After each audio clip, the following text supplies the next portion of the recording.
Well, welcome to our new channel. Welcome. Beer reviews with Trenny and C. Can you believe it? Very exciting. Super exciting.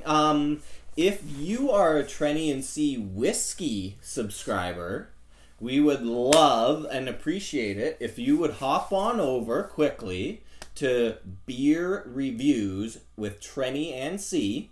It's written right down here somewhere. Or up there, or whatever. Yeah, it's around. And give us a sub. Give us a sub on the beer channel. Yeah, I mean, subscribe. if that interests you. Yeah. I mean, if you're watching this video, then obviously you have some interest in beer. Right. Maybe you're here for the Tullamore Dew aspect, but still, you know, it's a what's that? A cross pollination, cross contamination.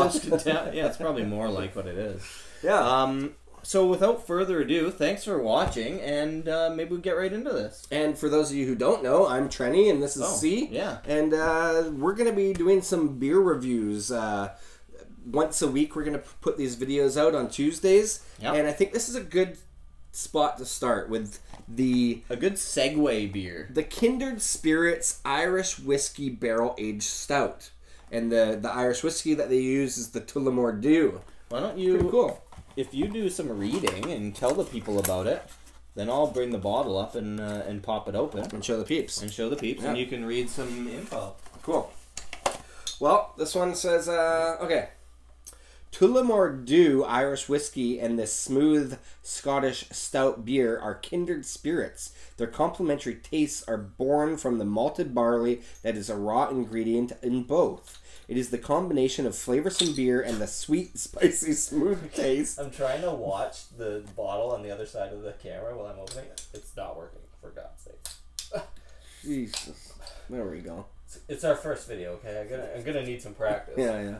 We need a better bottle opener too, I think. Yeah. It's a little bit slippery. Anyway, it is the combination of the flavorsome beer and the sweet, spicy, smooth taste of Tullamore Dew that makes this the perfect pairing of true character.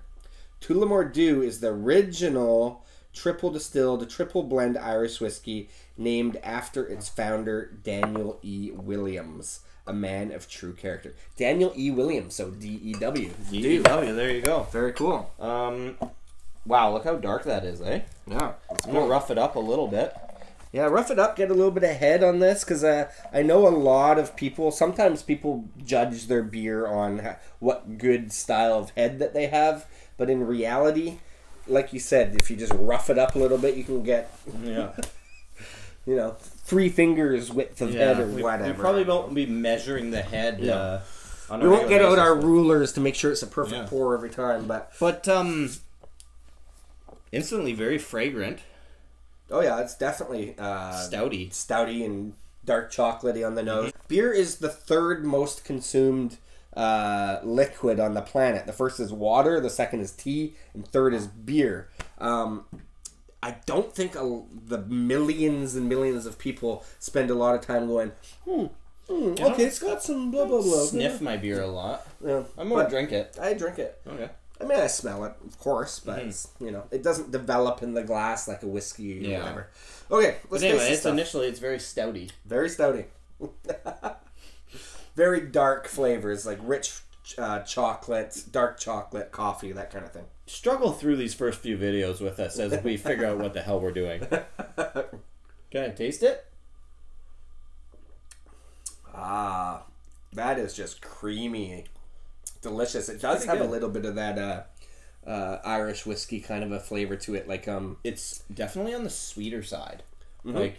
But some high strength beers are like sweet, and that's how they get them to be high strength, right? And it's kind of like off-putting and disgusting in a lot of cases. In some cases, when it's really really malty compared to some of the ones that are just like this one being so dark and so rich.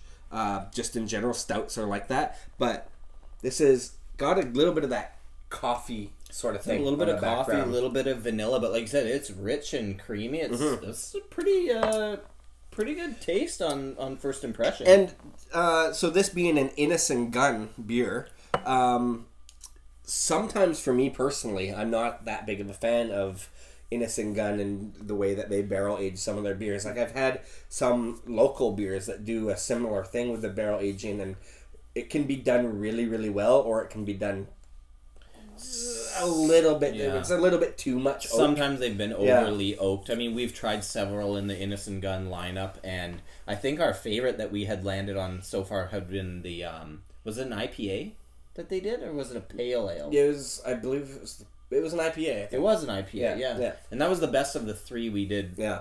Most recently. Agreed. This is pretty good though. I'm liking this. Yeah, this is because like we just said, sometimes it's got too much of an oak forward flavor for a beer that doesn't always work. Yeah. It does work better with a darker beer, I find. Yeah. But anyways, and so this is like it's not very carbonated. Like it doesn't have a big like bubbly lagery type carbonation to it. So it's kind of soft on the palate, easy drinking, I would say, but not like a Guinness where it's flat. Like there's still some carbonation. Yeah, in there's there, a little. It's kind of like medium low, kind of on the carbonation side of it. But so far, really nice. There's a little bit of those whiskey characteristics, like Irish whiskey characteristics, but it's not overpowering in any aspect of the beer. So I'd say it's pretty well balanced beer. Yeah, I think they've done a pretty nice job of it, actually.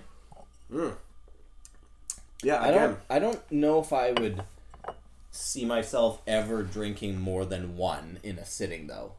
Yeah, I think. Well, just for my personal tastes in general, like porters or stouts, I find them to be one glass and then I'm full. It's kind of filling. It's like a complimentary beverage. Like maybe if you're having some whiskeys, or you're having some kind of other beverage and then you want to mix it in, or maybe you want to start with this one and move to other things. But I personally, I'm not going to sit down and drink a 6-pack of these. No, exactly. They do sell them in singles, I think, anyways, and maybe that's on purpose. Which is nice. It's actually kind of cool to see bottles coming in little boxes. That's my favorite way to actually experiment, is just buy the singles. And, I mean, yeah, it's like I don't know, 350 milliliters or something for like $6, but 330 milliliters. But it gives the opportunity to try something a little bit different, a little more fun without the risk of having a whole bunch of them laying around. Yeah, and I mean, we are whiskey drinkers, so it's nice to buy something for $6 instead of $100. This is the best way for us to budget. We had to switch to beer. Anyway, we ran out of money. I think that's probably good for our first video. It is recommended. It is a nice beer. Go try it. Innis and Gunn put out a big lineup of different beers and different cask barrel aging techniques. But some are kind of hit or miss. This one I'd say is a hit. I agree. And what I want to ask the viewers to do is tell us what you want to see on this show. Like, what do you want to see out of a beer review? Do you want to see how many fingers and how rough we can pour the beer into a glass? Do you want color and nose? Yeah. Do you want obviously the flavor? Obviously. Do you want the history of the brewery? Like, what kind of information are you looking for? What have we provided? What have we not provided? And we will do our best to continue to improve at this craft. We do. We've gotten pretty decent, I think, at the whiskey thing. Yeah. We've gotten pretty okay at it. Pretty okay. We'd like to be okay at this too. We'll get there. Yeah. You just tell us. Anyway, hey, thanks for watching. Thanks for subscribing. And we hope to see you next Tuesday at Beer Reviews with Trenny and C. And I realize while we're doing this that we're going to be talking and burping a little bit more than we do normally with our whiskey reviews. Like, excuse me, blah, blah, blah. I was burping while saying all that. I know. Yeah, that's great. I could hear. Maybe they couldn't. You could smell it. Yeah. So he's got a nice... we should review it's meaty and beefy. We'll review the burp flavors as well. Yeah. Okay. Is that something you want to see? I don't know. Cheers.